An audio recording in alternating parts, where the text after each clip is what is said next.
I try not to shrivel myself because I feel like it's my job to keep the group's spirits up, but yeah, it's pretty much the worst news ever. Then I look at Chet's, who still has his hands over his face like the world's worst gas mask, and I have an idea. I've thought of something that might help, I say, but I'm going to have to go back into the centre to get it. Shall we all go? Adrienne starts zipping up her bag. No, it'll be quicker and easier if I go on my own, I say.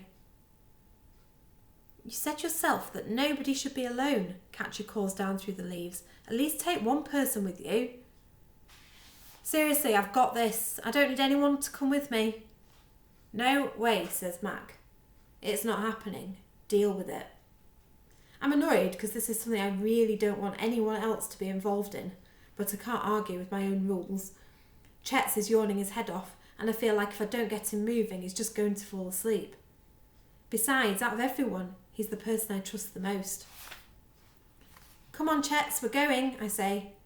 What? Chet's jumps. We've got a mission back to the centre. But we've only just got here.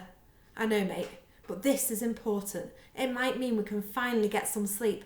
And anyway, you're my best friend and I really need you with me on this one.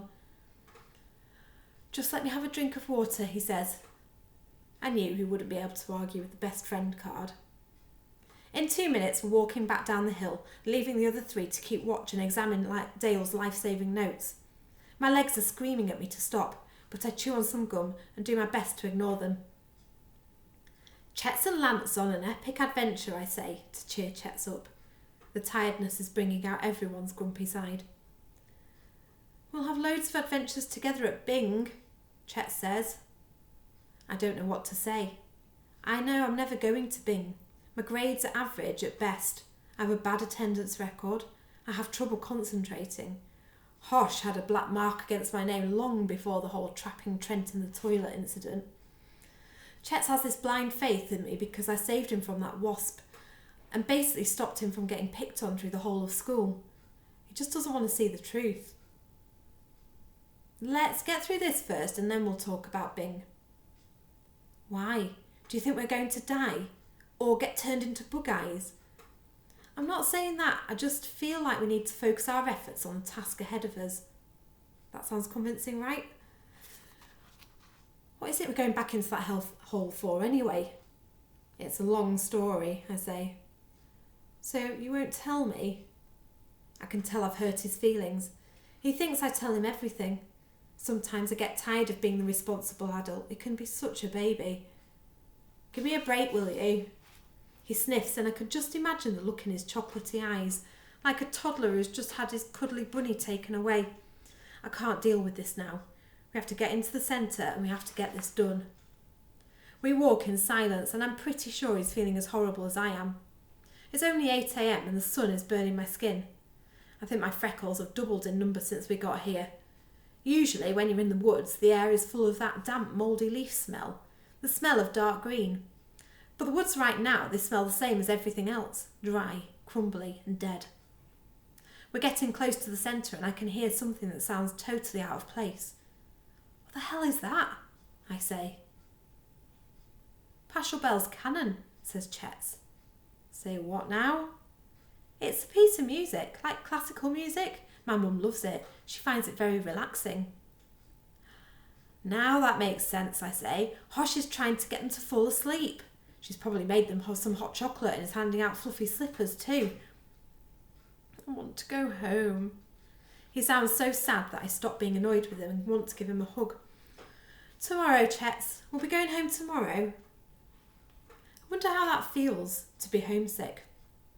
I miss home, but in a different way.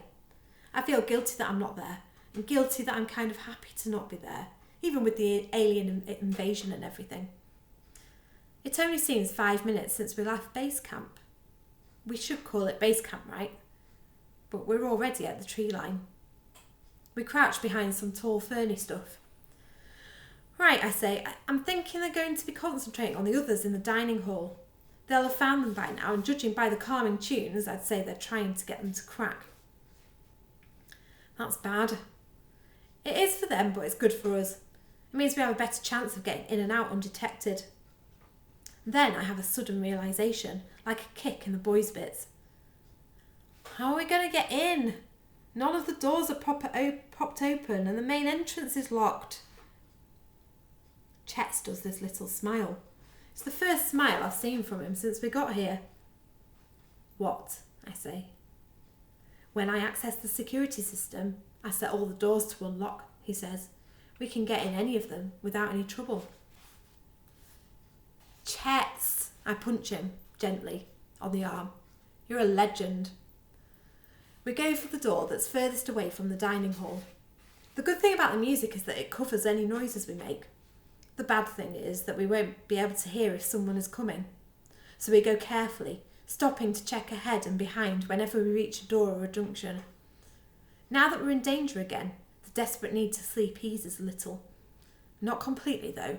I still feel it burning in my eye sockets and tugging at my arms and legs, always dragging me down. What's the plan if we run into someone? Chet whispers. Run, I say. Back into the woods if you can and try to shake them off. If you can't lose them, then the fridge, I guess. You'll be stuck in a dead end, but you can block the door and buy some time. I hope whatever we've come to get is worth the trouble, Chet says. Me too.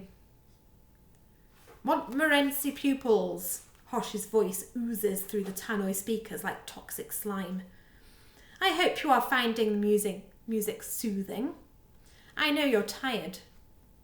Instead of the shrill voice she usually uses for telling us off and shrieking out orders, she's speaking in a lower, gentler tone. It's almost like she's purring. You're so very tired, and staying awake is too hard. I know your eyelids are drooping. I know your body's ache to lie down. You don't have to fight it. No harm will come to you if you give in and close your eyes. You'll feel better, stronger, more energised. You'll wake with a clear mind, knowing that you're placed in the world and exactly what you should be doing. The confusion and fear will be gone. So sleep, my lovelies. Just sleep. Chet's put his fingers in his ears. Do you think she can hypnotise us through our ears?